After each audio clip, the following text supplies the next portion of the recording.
All right, everybody, today we're going to be walking around and asking people what the best BMW is and why. Let's go. 2004 BMW M3. Solid choice.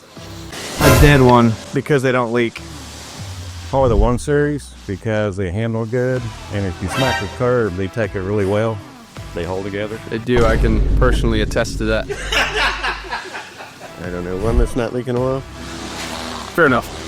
F80, probably.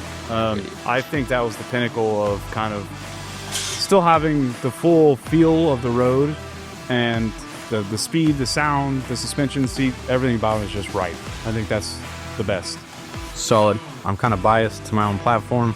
I think it's got to be the E46 or an E46 M3 because the power to weight and then the almost perfect weight dispersions of 51 on the front and then 49 on the back just handles great in the curves and sounds great when it's ripping around at 7,000 RPM. The Mini Coopers because they get the best gas mileage by far. It's a technicality, but I'll take it. The Z8. Ooh, okay. Yeah. You picked a rare one. Timeless looks and probably the best BMW engine ever. And it drives like a Mustang, so. It does. Best BMW is the E36 M3. Cool. Reason being, I love it so much. They look so good, and I don't even care if they run. They just look good. They just look good. They look great sitting in your lawn, you know. I'm surprised we haven't gotten that one this far. Mine, 1997 E36.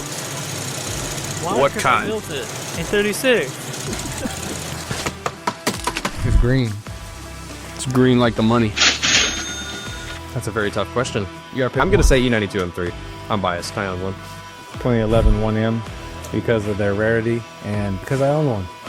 I'll take it. He just flexed on me.